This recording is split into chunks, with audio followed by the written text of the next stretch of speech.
Welcome to Design Your Life in Business, the podcast for leaders by Bright Mind Consulting Group. We give you the necessary tools to help you become the architect of not just your business, but your life too. I'm your host, Jevon Wooden. Hey, Karen, how are you? I'm doing fantastic. How are you doing today? I'm doing fantastic. Feeling good, feeling great. Excited to have you on today. Oh, I'm so honored to be here. So honored for the invite. Thank you for it. I really appreciate it. My pleasure. My pleasure. So, you know how we do over here at Design Your Life in Business, we hop right into it. So the first question I have for you, Karen, is who are you? Who is Karan Rhodes? So I could write about 5 novels on that one, but the short answer is I am a multi-passionate individual who really cares about the workplace and that helping people to feel empowered as leaders of their own professional lives. I am the founder of a global firm called Shockingly Different Leadership. We call it SDL for short. And we focus on high potential and high performing individuals who want to get themselves ready for roles of bigger scope and responsibility. I'm a Southern Peach here in Atlanta, Georgia. I'm a mom, an auntie, volunteer in the community, you name it. There's many chapters in my life, but that gives you a sneak peek. Absolutely. And thank you for sharing all the facets of Karan Rhodes. You said something there. You said leaders of their lives, right? And I love how you worded that. It was said differently than what I'm used to hearing. So what does that look like for the people you work with? In today's day and age, I'm a firm believer that your work life and professional life kind of merge together. And it's a management of, what is your latest priority of what you kind of focus on. And so, but that takes agility and talent so that you're not upsetting those at work and you're not upsetting those at home. So when we work with leaders, there's some specific skill sets that we try to help them increase their acumen on, but we always infuse a bit of their personal values and priorities into it as well, so that they become a stronger person to self-direct whatever leadership initiatives or efforts that they have going on in their lives, whether it be at work, whether it be leading a business, whether it be volunteering in an organization. So we think of a person and all their dimensions that they prioritize versus just one. Absolutely. And I love that because I always say that as well. It's like, it's not either or, right? We are a whole being. So everything that we do is tied together. So yes to all of that. Good. I thought you were going to throw tomatoes at me, Jevon. No tomatoes. Not this time. No, not this time. Okay. No, but that was beautifully said. And how did you get interested in this work? I've always, ever since I was born, I can remember, I've always been fascinated about people in general, but in particular, what made super successful people tick. And my earliest role model was my father, and I call him his little group of cronies, but they were big, influential people where we grew up. It's kind of being big fish in a small pond, if you will. But it was amazing how they cultivated each other, how they worked together to have a great deal of influence in all aspects of our community. And me being a tomboy and a daddy's girl, he let me kind of tag along a lot of times and watch that. That fascination grew through college and into the workforce. The best fit for me, which I had a love for business and people, ended up being in the world of human resources. So I started out my career in that profession, but then was very fortunate to have bosses that opened up opportunities for me as well. And so that grew into an additional love for leadership. And it was leadership for people at all levels. And long story short, I think organizations, even professional associations, do a great job of tweaking everybody's leadership skills, but I don't think we do a great job in supporting those leaders who are on the ground, in the trenches, trying to make success happen. And I'm a very strong believer that everyone needs their own support system of strategic supporters to help them. There's no one that's able to lead all by themselves. It takes a village to do so. And so, long story short, I really wanted to make sure that included in any kind of coaching or curriculum that we do, we focus on what I call an aspect of leadership in action, which is how do we help Jevon be as successful as he can be, even with the obstacles that are coming in his way? How do we help him in his current role as he is building and growing to be the strongest leader that he can of his business? And you apply that scenario to every single person that we try to help, whether they're at an employer or if they're leading their own business. Help me, Karen. I need it. Come on now. You're a pro yourself. Don't get it twisted. You mentioned this word support, and I love that you brought this up, because that is, to me, is over and over again what I see is the issue as well. So for you, when you're talking to your clients, what are some of the common themes of support that you recommend? It differs by each individual because everyone has their own level of leadership acumen, and they also have their own personal development gaps or blind spots. So based on what we identify together is the top things to tackle, that's where we start pulling in various people that they're experts on supporting that particular need. But in general, it involves a lot of coaching, mentoring, influencing other decision makers to support what you're trying to lead, getting them their buy-in and get it on board.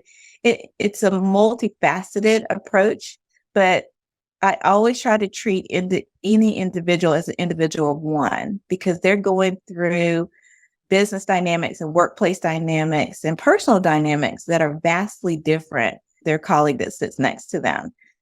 So we want to make sure that what we do is applicable to that individual and that can help jumpstart them in their development. So if someone is listening, right, and they're like, you know what, I know I need support, I don't know what that looks like, what would you tell them to do before they even reach a coach? Well, first you have to do a little bit of self-reflection and have a bit of curiosity to understand where your gaps are, if there are any gaps. I mean, everybody kind of has one or two things they can always work on, I believe, or improve or sharpen, but you got to know where to start.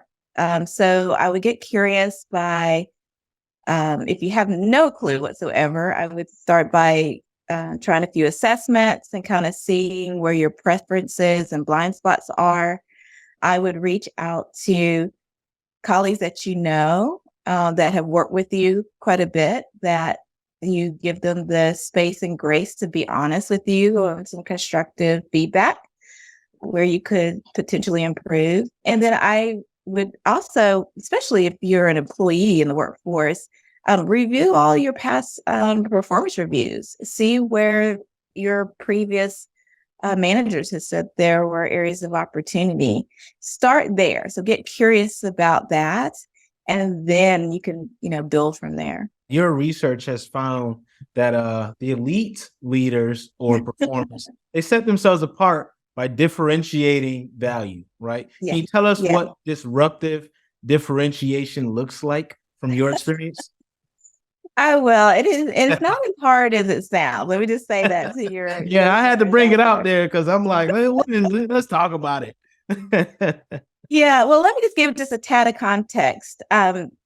My previous role before I founded my firm, I led the global high potential leadership program for Microsoft, which is a fancy word for a program for the top ranked 3% of high performing leaders globally for the company. And it was our job and our team's job to help develop them and get them ready for their next best great role to help the company. And being part of that experience, I was able, and with such a, globally recognized name, I was able to forge partnerships with a lot of leadership think tanks and a lot of experts and authors and academics in the area, and learned a lot about some of the best practices in developing great leaders. And it was fantastic while being at Microsoft, but we were using it just within our four walls. And I wanted to take some of those learnings that we had with our company, and then we learned through all the partnerships, and expand it to the world. So fast forward, after I left Microsoft, I commissioned a research study of over 10,000 high-performing individuals and organizations across the globe. And we surveyed them and analyzed them and determined, because we were trying to ask the question, what were they doing that 99% of the population wasn't doing? And so long story short, we had hundreds of things that they said contributed to their success, but there was a clear line of demarcation in the top 7. And what was even more fascinating about the top 7 is that they applied no matter if you were an employee, if you were in business, it applied no matter what industry or profession. And we thought, hey, if we can get the word out about these top 7 and develop those, we could help individuals increase their probability for leadership success. And I can quickly run down the top 7 if you'd like, or if it's too much. No, let's do it. I was going to ask. So I'm glad. All right. Well, the clear thing to know about this, these are tactics, actions, or behaviors that they did. It's things that they did that contribute to the success. So the first one was elite leaders led with what we call intellectual horsepower. Intellectual horsepower is all about using your areas of expertise to examine kind of what trends are going on and what's going on in the horizon, and bringing that back to the organization so you all can make plans for it. So that using your areas of expertise and bringing in knowledge was a big contributor. The second tactic action that they did was lead with courageous agility. Courageous agility is all about having the courage and the fortitude to stand up for what you believe in and do what you think is right, even if the features aren't clear. So those who were able to still make a move forward, even though you weren't quite sure what was going to happen, that contributed to their success. The third one was leading with a drive for results. No brainer there. It was all about those that were able to be tenacious about getting to the end result of what they were trying to lead, even if they had to make pivots along the way. The fifth one was leading with executive presence. No rocket science there either. It's all about being able to convince others via your charisma, your grit, your data, and make presentations to convince others to join you on the journey. The sixth one was leading with strategic decision-making. That's all about either making good decisions yourself or leading a good decision-making process with your teams.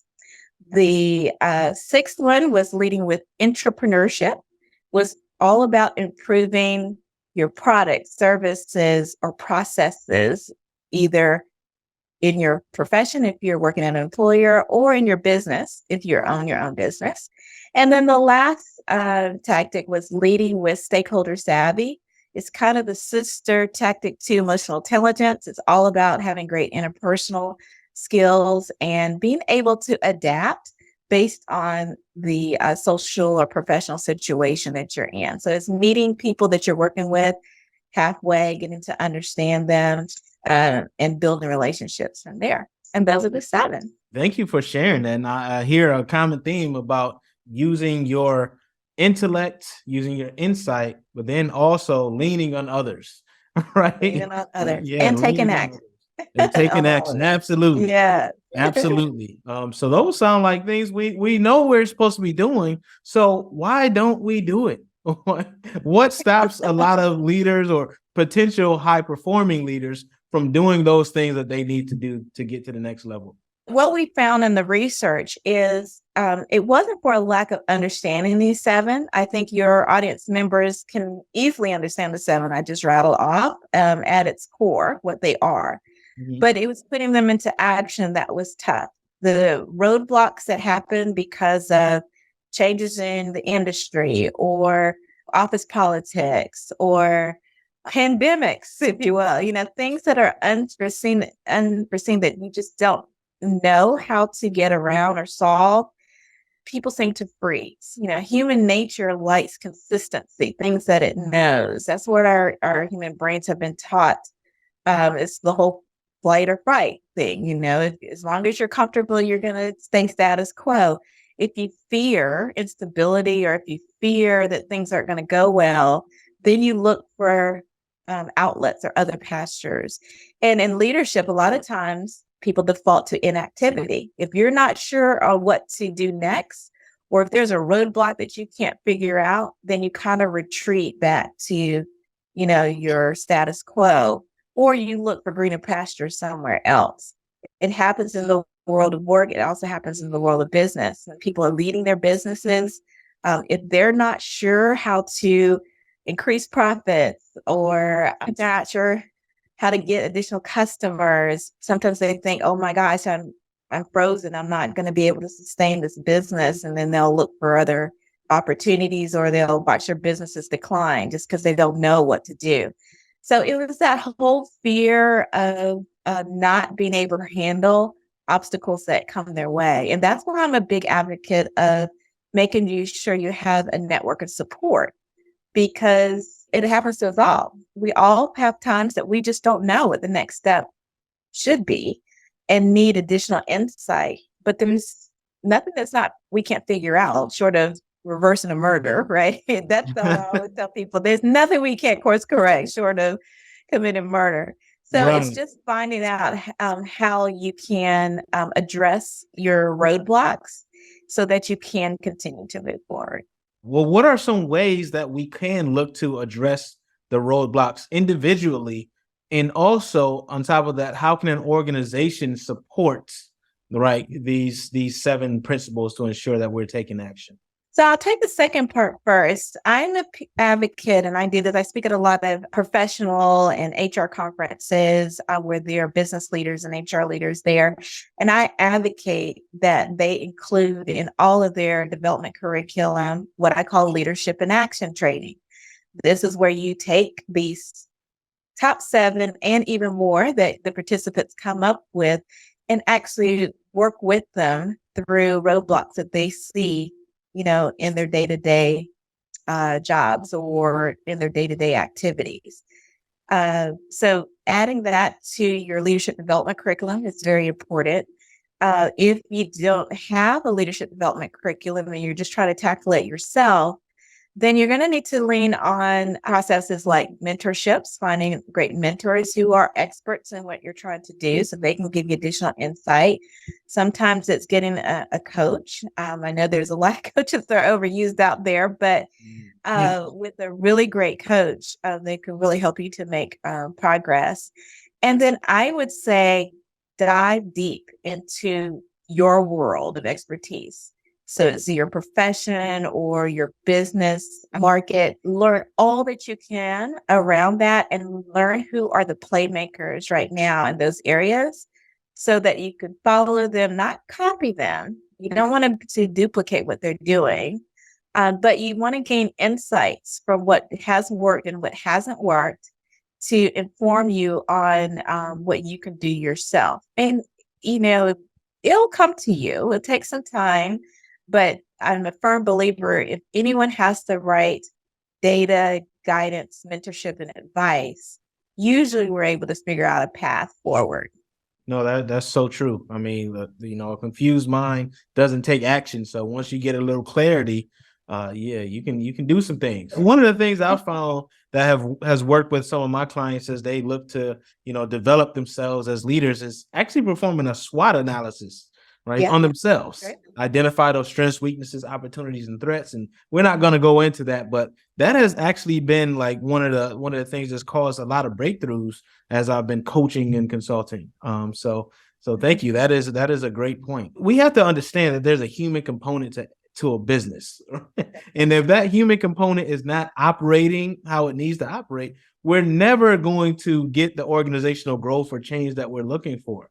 So that's why, yeah, I love everything we're talking about here, Karen. I'm curious. Have you found that cultural differences has caused any distinctions when it comes to leading at the top of one's game, or regional differences? Ooh, that's a meaty question.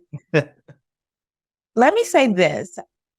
The short answer is it can, but as someone who has traveled to over 35 countries across the globe, I will say that we as humans and as leaders are way more alike than we are different. However, in some countries where their cultural norms do not embrace certain segments of the population to become strong leaders, then I do think that is a roadblock for people to lead at the top of their game. And I'll give you a quick example. In the country of India, it's well known that the caste system still exists, where there are different status symbols, if you will, of individuals that live within society. And those that are on the bottom rung just don't get the opportunities that those that are on the top rung get.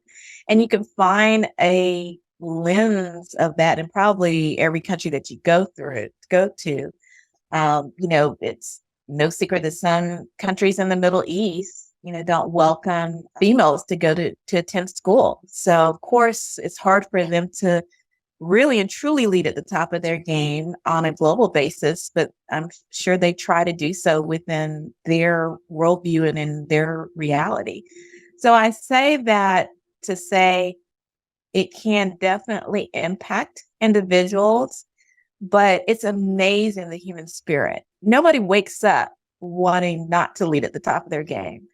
I found that they usually try to find the way to do the best that they can with the cards they've been dealt in their life environments. So that was a long-winded answer. No, that's what I was looking for. The potential. Absolutely. No, I like the answer because, as you said, we see it here in America, right? Which is why we talk about equity so much and DEI and all these things. That's really why I wanted to ask that question, is because I wanted the listeners to understand that there are obstacles that do come along, that we need to address and we need to get out there and we need to talk about. So thank you for sharing that and then giving examples across different geographic areas and culturally, because that's a big talk. So one question before we get to the by design segment. As a futurist, right, when it comes to scaling and optimizing the workforce, are there any changes you see as we head towards the future of leadership? The complexity of the world is not going to get easier. It's going to get even more complex.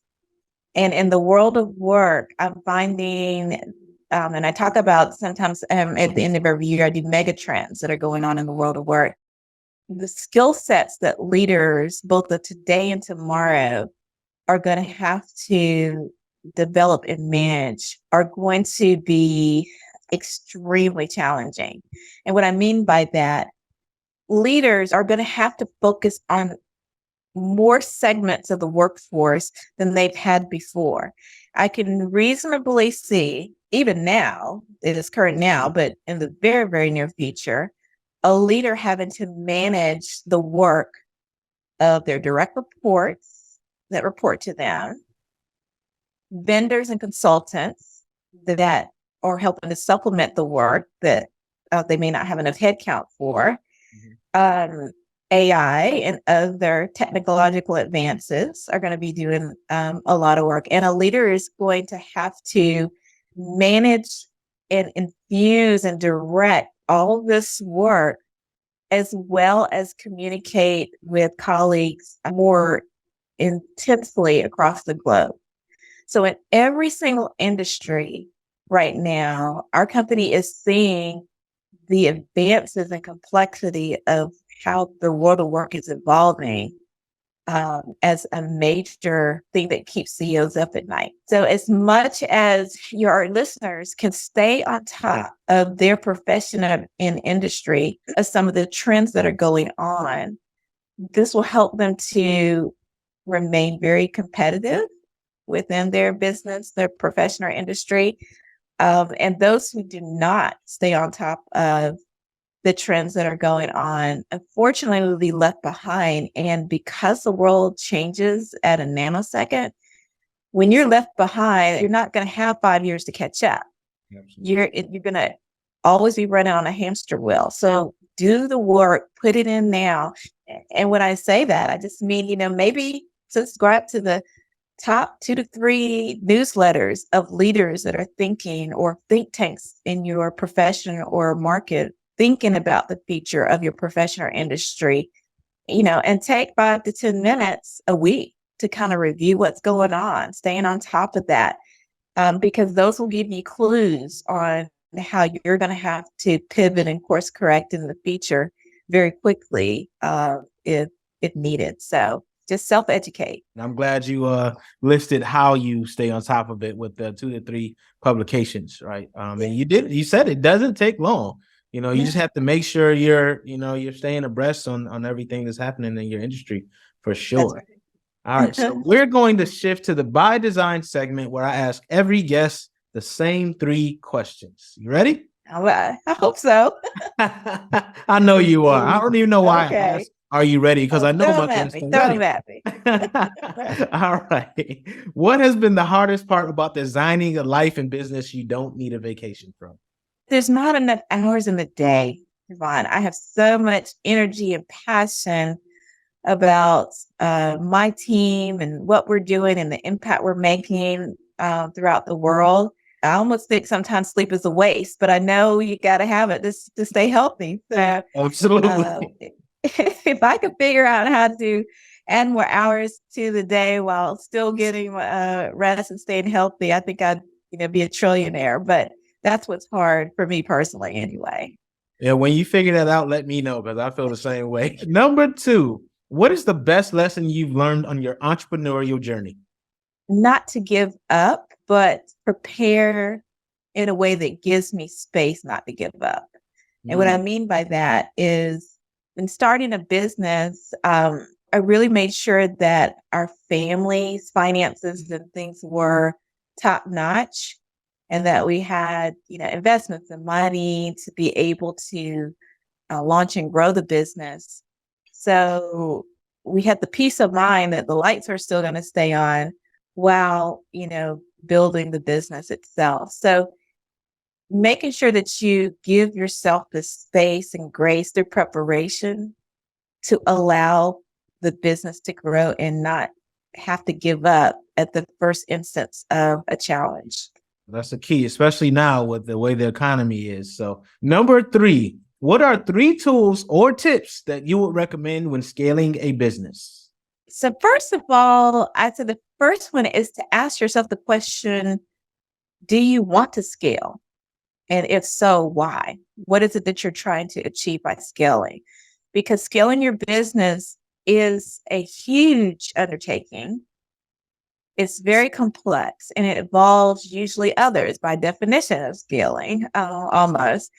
So you need to make sure that you are super passionate about scaling and very clear about why you want to. The second thing about scaling is to pre-design what your nirvana of a scaled model would look like. So don't go into it blind. If you own a business, say, oh, I'm just going to add this new product or this new service just to scale. You need to be very thoughtful on how that new product or service integrates into your brand story for your business. Being very, very thoughtful about that as well. And then if you do make the decision that, yes, I do want to scale, I would say make sure that you bring on talent that is smarter at areas that you're not an expert in. So sometimes that means adding, if you're big enough, adding headcount to your business. If you are a solopreneur or a small business, Maybe that means bringing on a gig worker, freelancer, contractor to help in the busy times. But bring on people who are more knowledgeable and more efficient in areas that you aren't, so that you can focus on leading the business and shining, and then let them focus on those tasks of shining in those tasks that you're not as a student. Yes, beautifully said. So it's been a fun Did I glaze conversation. you over with that? No, that was good. That was especially I like the nirvana of what you wanted to look like. I like how you said that. So Yeah. it's been a fun conversation, and we covered all things leading at the top of your game. How can the designers listening connect with you? The easiest way is to go to shockinglydifferent.com, shockinglydifferent.com, spelled out. Where there you can contact both myself and or my team. We have a number of specialists in different areas. And you can see all the services that we provide there, both in leadership development and in HR consulting, strategic HR consulting, I should say. And I'm on all the social media platforms except TikTok. I'm not on TikTok yet, and I'm probably losing my Gen Zers there, but I'm on everything else. I think you're doing okay, Karen. I think You you're think doing so? absolutely. Well, thank you so much for the knowledge you dropped, and just being so fun, taking Oh, all that energy. We appreciate you, and we look forward to everything you have going on. thank Designers, you. yeah, my pleasure. My pleasure. Any last words for the designers?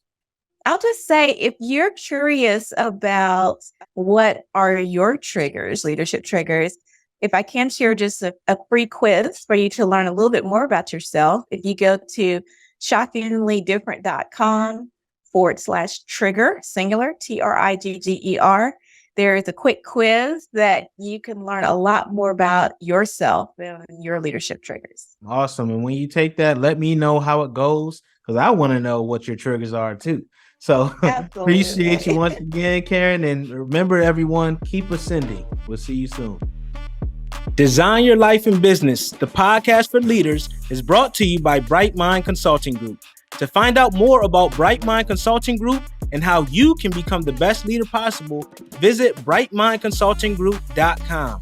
Make sure you search for Design Your Life in Business on Apple Podcasts, Spotify, Google Podcasts, or anywhere else podcasts are found. Click subscribe so you don't miss any future episodes. On behalf of the team here at Bright Mind Consulting Group, we cannot thank you enough for listening.